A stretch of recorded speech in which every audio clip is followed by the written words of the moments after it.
be going over the steps on how to create a board from a blank template.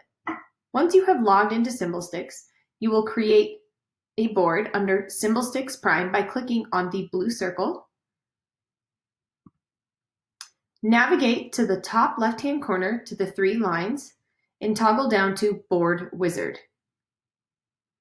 Once Board Wizard opens up, you will have a choice from 4 different tabs.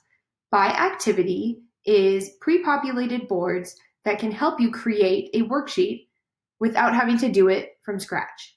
For example, you may choose a board with various different places, such as a 12-place board, which we'll be doing here in just a minute.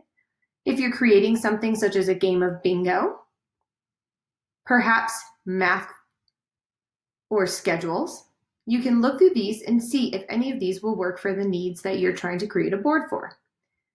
If this will not work, you can go to By Size and select the size of grid that you would like. Simply click on the squares and the grid will create at the size that you have requested. Custom boards can be created. This will give you a blank canvas to work from. You can do this in landscape or portrait, or by device. If your student uses a device to communicate, check here to see if their device is pre-populated. So if your student used a GoTalk 20, you could select the GoTalk 20 and create a board that would fit perfectly into their device. I recommend you look through here before selecting a choice, but for today's activity, we're going to do a 12-place board from the By Activity section. Once you're in here, you will scroll down. We're not using any pre-populated word lists, so there will be the selection of nothing here. And my board we will title as Snacks.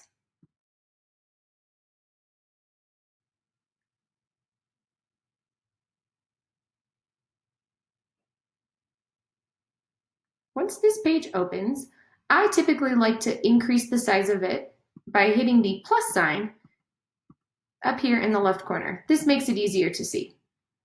Since we're not using a preset symbol list, we're going to come down here to Symbols, where we'll be able to search various different symbols to create the board of our desire. I'm going to start with the word eat. Once I type in the word eat and hit enter, it will give me many different choices to choose from.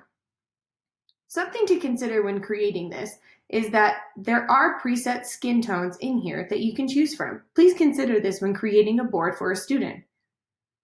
I'm going to select the very first symbol here for eat. Once I choose it, it will become green with a check mark. All I have to do is click on it, drag it into my grid. Once it turns green, I will drop it. It will populate into that grid square where I have dropped it.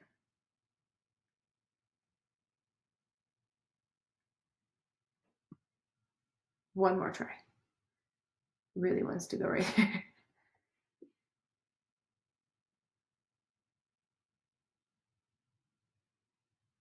There we go.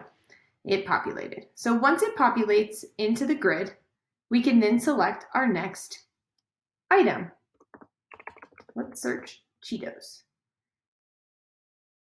Choose this image. I will drag and drop. You may move these around so that they can meet the needs of the grid that you're trying to create. If it doesn't matter where they are, then it doesn't matter where you leave them. Back down and do one more. Let's select fruit.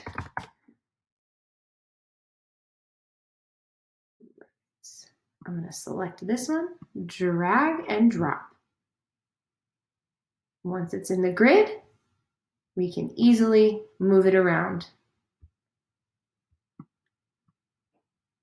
All you need to do is continue this process under Symbols and Images until you have the desired symbols in your grid. In another video, I will explain to you how to customize these under this tab up here called Properties. Please look for that video.